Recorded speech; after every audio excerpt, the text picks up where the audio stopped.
नाही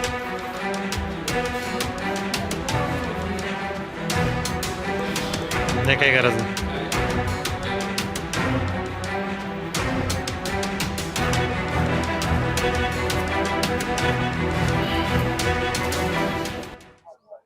आपण बघू शकता नाशिकमध्ये गेल्या काही दिवसापासून अल्पवयीन मुलींचा जो प्रकार घडत आहे तो वारंवार घटना वाढत आहे. आता देखील 2 दिवसापूर्वी इंस्टाग्रामवरती जे एका मुलीशी मैत्री करून 2 मुलांनी त्याला इगतपुरी या ठिकाणी नेऊन अतिप्रसंग करत मारण्याचा देखील प्रयत्न केलेला आहे. ही घटना ताजी असतानाच एक दिंडोरीमधील घटना घडलेली होती. एका अल्पवयीन मुलीला अपहरणाचा प्रकार झालेला होता आणि त्यामध्ये ती मुलगी बेपत्ता होती आणि ती अखेर मिळून आली. परंतु ह्या सर्व घटना घडता का आहे आणि या घटना घडण्यामागचे कारण काय हे स्पष्ट होत नाही. पालक या गोष्टीला त्रस्त आहे. पालकांच्या ह्या त्रस्त असलेल्या कारणाला उपाय काढण्यासाठी पालकांनी पोलीस स्टेशनला येत घेराव घालत पोलीस निरीक्षकांना या संदर्भात सूचना दिल्या आहे की कारवाई करा, लॉजिंगवरती कारवाई करा, तसेच अवैध धंद्यावरती कारवाई करा, ड्रग्स असेल तसेच रोड रोमिओवरती कारवाई झाली पाहिजे, याचा प्रयत्न झाला पाहिजे. अशा गोष्टींसाठी या ठिकाणी दिंडोरीकर जमले आहे आणि दिंडोरीकरांच्या वतीने ही मागणी करण्यात आलेली आहे.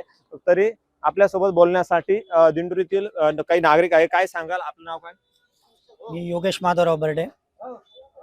गेल्या 2-3 दिवसापासून वर्तमानपत्रांच्या माध्यमातून त्या ठिकाणी जे कॉलेजच्या अल्पवयीन मुला मुलींचे प्रकार जे काही पत्रकार बांधवांनी त्या ठिकाणी समाजासमोर आणले त्याबद्दल खरोखर सर्व दिंडोरी तालुक्यातील पत्रकारांचे मी सर्व दिंडोरी तालुक्यातील तमाम नागरिकांच्या वतीने पहिल्यांदा त्या सर्व पत्रकार बांधवांना त्या ठिकाणी मनापासून धन्यवाद देतो की पालकही त्या ठिकाणी आपल्या मुला मुलींना कॉलेजला पाठवतात, परंतु खरंच त्या ठिकाणी ते कॉलेजला लेक्चरला बसताय का की अन्य ठिकाणी कुठे जात आहे याचा त्या ठिकाणी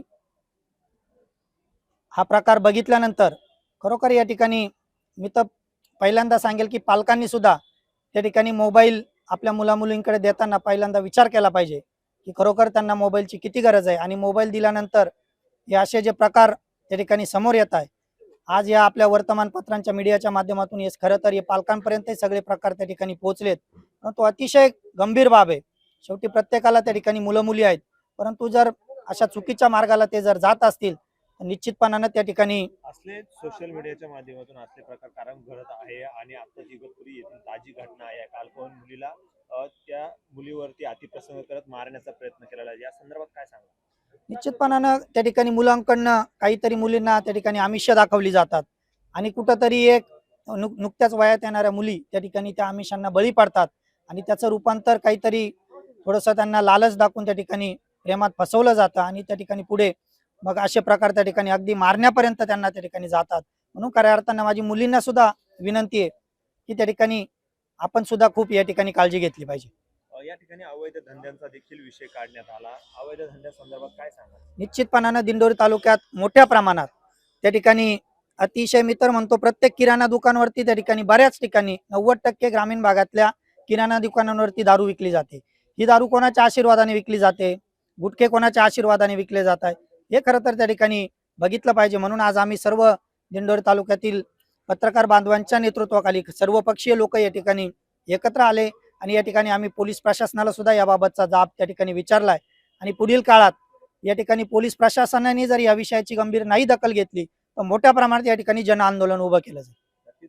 काय सांगाल दिंडोरी शहरामध्ये चालू असलेल्या या सर्व प्रकार आहे या संदर्भात तुम्ही काय? आज आम्ही दिंडोरी पोलीस स्टेशनचे नवीन PI यांना भेटून दिंडोरी शहरात जे अवैध धंदे चालू आहे त्या संदर्भात त्यांना माहिती दिली व जो मुलीचा प्रकार आहे तो बी सांगितला. त्यांनी आम्हाला आज शब्द दिलेला आहे का याच्यावर मी 8 दिवसात ते 10 दिवसात 100% कारवाई करील आणि दिंडोरी शहरात जे अवैध धंदे ते सर्वत्र बंद करील. नक्कीच एकंदरीत जे प्रकार घडलेला आहे एका अल्पवयीन मुलीचा अपहरण म्हणा बेपत्ता झाल्यानंतर हा सर्व गोष्ट समोर आली तर काय सांगा?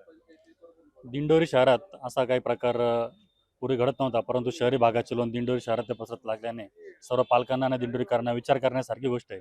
त्यामुळे ज्या काही महिला एजंट असल्याच्या सुद्धा काही तक्रारी आलेल्या आहेत त्यांचा निश्चितच शोध घेण्यात येईल आणि नगरपंचायत प्रशासनाच्या वतीने जे काही लॉजिंग आहेत त्यांची नक्कीच पुन्हा परवानगी तपासण्यात येईल. त्याबद्दल काही तक्रारी प्राप्त झाल्यास त्या पोलिसांना कळवण्यात येईल. या परिसरामध्ये ज्या घटना घडत आहे याला सर्वस्वी जबाबदार लॉजिंग असल्याचं पालकांकडून सांगण्यात येतं. लॉजिंगच्या परवानगी हा सर्व नगरपंचायतच्या विभागाकडून दिल्या जातात.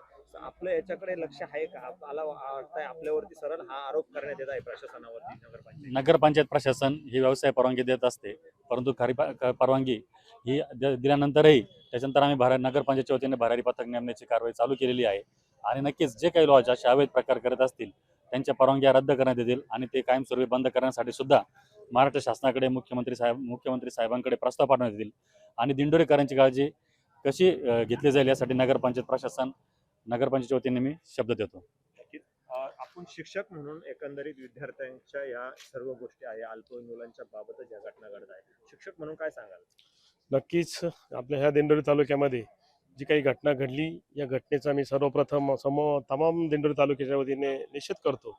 आणि आजच्या ह्या निमित्ताने तमाम दिंडोरी तालुक्यातील सर्व नागरिक या ठिकाणी आज दिंडोरी पोलीस स्टेशन यांना भेटण्यासाठी आले.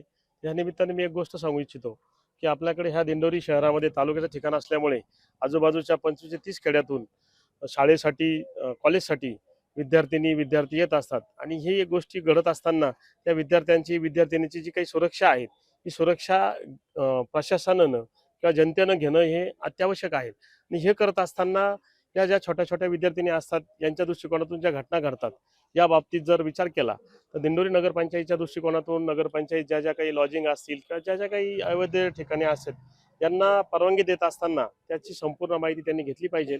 आणि त्याच सर मुलींच्या पालकांबरोबर मुलांच्या पालकांनी सुद्धा ती काळजी घेण्याची गरज आम्ही आहे. दोन्ही बाजूने त्या गोष्टी मांडू शकतो. फक्त मुलीच जबाबदार नसतात, त्या याला मुलं पण जबाबदार आहे. तर त्या दृष्टिकोनातून मुलगा असो किंवा मुलगी असो त्यांच्या पालकांनी सुद्धा हे बघितलं पाहिजे की आपले मुलं त्या ठिकाणी शाळेतच जातात का, शाळेच्या नावाखाली त्या ठिकाणी बाहेर इकडे तिकडे जातात का, याची चौकशी त्या ठिकाणी केली पाहिजे. आम्ही सुद्धा शाळेमध्ये त्या विद्यार्थ्यांचा ज्यावेळेस हजेरी घेतली जाते, जे विद्यार्थी गैरहजर असतात त्या विद्यार्थ्यांच्या गैरहजेरीची जी काही माहिती आहे ती पालकांपर्यंत पोहोचवण्याचा प्रयत्न करत असतो. परंतु कॉलेजच्या विद्यार्थ्यांच्या बाबतीत ही जी काही माहिती आहे आपल्या पालकांनी, मुलगा असो किंवा मुलगी असो, ती माहिती प्रत्येक पालकांनी ठेवली पाहिजे. आणि यासाठी प्रशासनानं सुद्धा अतिशय जागरूक राहिलं पाहिजे असं त्या ठिकाणी या निमित्तानं सांगतो. नक्कीच. काय सांगाल एकंदरीत आज काय मागणी केली तुम्ही पोलीस निरीक्षक? आम्ही तर प्रत्यक्षाने दारूवरची बंदी हीच मागणी केली आहे.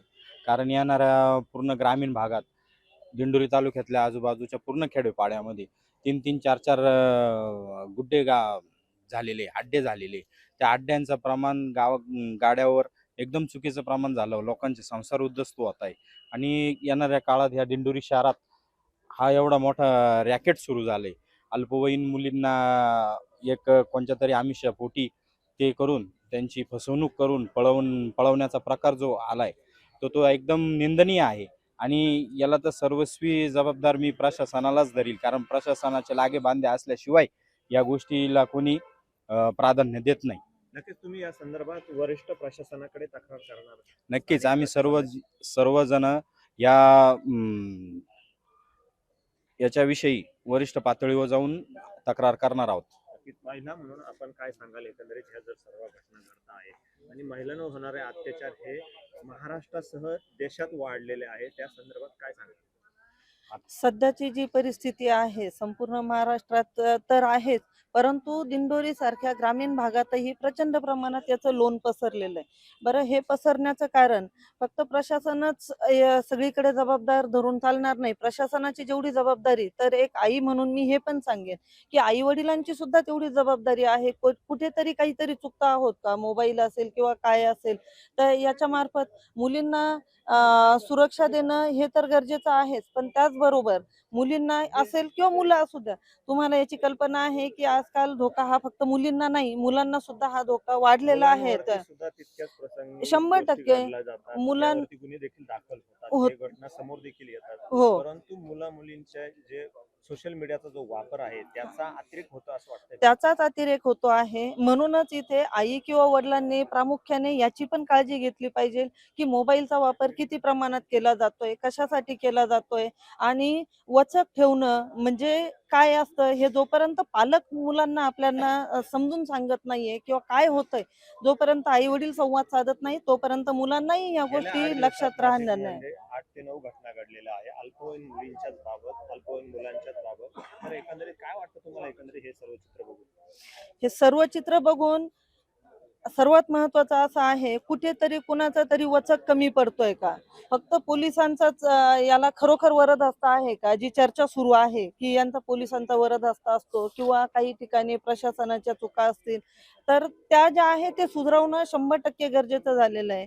आज संपूर्ण राज्यामधून ह्या खूप मोठ्या प्रमाणात घटना घडत आहे. ह्या थांबणं खूप गरजेचे आहे आणि दिंडोरी सारख्या ठिकाणी याचं प्रचंड मोठ्या प्रमाणात जे लोन पसरलेलं आहे, तर हे लोन इथे कुठेतरी संपुष्टात आलं पाहिजे. आज सगळ्या बहिणींना, मुलींना, आमच्या भगिनींना, मातांना आणि माझं तर एक अनुभव असा आहे की याच्यामध्ये फक्त मुलीच नाही तर महिला सुद्धा बळी पडत आहे.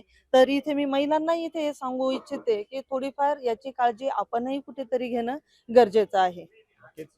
बघू शकताय सर्व घटना या आहे अतिशय विदारक आहे आणि या घटनेनंतर संपूर्ण दिंडोरीकर एकवटत प्रशासनाच्या निदर्शनास या घटना आणून देत आहे. कॅमेरा पर्सन मनोज सह अमोल जाधव, नवराष्ट्र, नवभारत, नाशिक.